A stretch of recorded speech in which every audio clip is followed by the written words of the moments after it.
इतिहास बदलने को लेकर उन्होंने कहा कि मैं इनकी या इतिहास की मेमोरी को और बढ़ाना चाहता हूं, इतिहास में ये 50 साल ही भारत समझते हैं।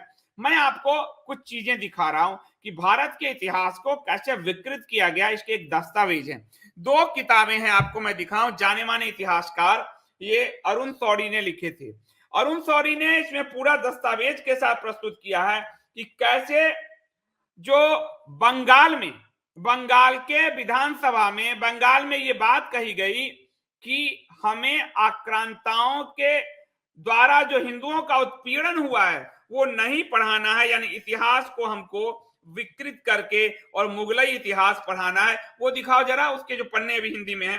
ये देखिए एक परिपत्र जो है, और ये आपको पूरे क्वेश्चन शुद्ध अशुद्ध पूरा दिया था उन्होंने, अरुण शौरी ने। तो मोदी जी ने जो हमला किया है वो यही है कि आक्रांताओं के इतिहास को दबा दिया गया है, मतलब उछाला गया है, और भारत के ओरिजिनल इतिहास को गायब कर दिया गया है।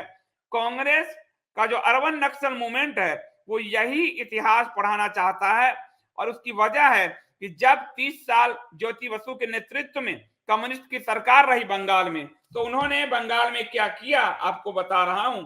और ये आपको कपोत पे किताब मिलेगी, जाने माने इतिहासकार और उनके जो छद्म जो है, उनका जो उन्होंने किया है भारत के साथ, उस पर अरुण शौरी की अंग्रेजी में किताब, इसका ये हिंदी अनुवाद है। इसमें वो लिखते हैं कि पश्चिम बंगाल माध्यमिक शिक्षा बोर्ड ने 1989 में ये अनुदेश जारी किए कि मुस्लिम शासन की कोई आलोचना नहीं की जानी चाहिए। मोदी जो कह रहे हैं, अब आपको मोदी के भाषण का इतना डीप स्टडी आपको कोई चैनल नहीं बताएगा वो क्यों कह रहे हैं। क्यों इसलिए कह रहे हैं क्योंकि 1989 में, 90 से एक साल पहले ये बंगाल में अनुदेश जारी हुआ शिक्षा बोर्ड के लिए कम्युनिस्ट सरकार ने कि मुस्लिम शासन की कोई आलोचना नहीं की जानी चाहिए। मुस्लिम शासकों द्वारा मंदिरों के गिराए जाने का उल्लेख नहीं किया जाना चाहिए। यानी झूठा इतिहास आपको पढ़ाया जा रहा है, उसके ये दस्तावेज हैं, उसको थोड़ा बदलने का प्रयास हो रहा है। उस पर वो जो लाल कम्युनिस्ट हमला कर रहे हैं कांग्रेस के थ्रू, उसकी असली वजह ये है। यही नहीं, आपको एक और किताब अभी आपको ये दिखाया, ये किताब तो है, दूसरी किताब है JNU the making of university. ये किताब है, आपको ये है नहीं, शायद यहाँ पर नहीं है। तो जब नेहरू के समय शासन था कांग्रेस का, उस वक्त भी प्रथम जो है, ये देखिए आप, ये आपको ये किताब, इसमें भी आपको मिलेगा।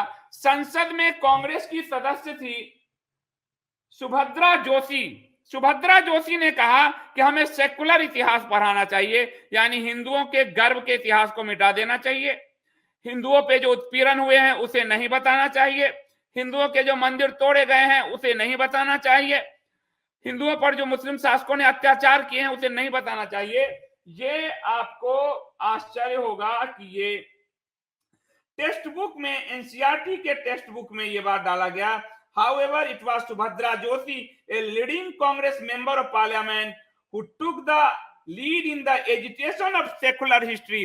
और कांग्रेस के नेतृत्व में एक एजिटेशन निकला कि हमें सेकुलर हिस्ट्री पढ़ाना है, भारत के वास्तविक इतिहास नहीं पढ़ाने हैं, हिंदुओं के इतिहास को गरिमा का बोध ना हो, और हिंदुओं पर जो आक्रांताओं ने हमले किए, तोड़े, मारे, जलाए, उनकी औरतों को उठाया, उनके जनेऊ तोड़वाया, ये नहीं बताया जाना चाहिए। ये रहा कांग्रेस का, और ये रहा आपको। तो नरेंद्र मोदी जी ने जो कहा है वो यही बात कही है कि इनको अर्बन नक्सल, तो ये कम्युनिस्टों के शासन की ही बात है। और कांग्रेस में कम्युनिस्ट मेंबर कितने थे, ये आपको कहानी कम्युनिस्टों की में एक मंत्री का डिटेलिंग और सांसद की डिटेलिंग मैंने आपको दे रखी है कि कांग्रेस के पहली ही सरकार नेहरू की चुनाव के बाद कम्युनिस्ट भर लिए गए थे। तो भारत में हिंदुओं के साथ जो हुआ है, इसी बहाने आज ये विमर्श फिर से शुरू हुआ।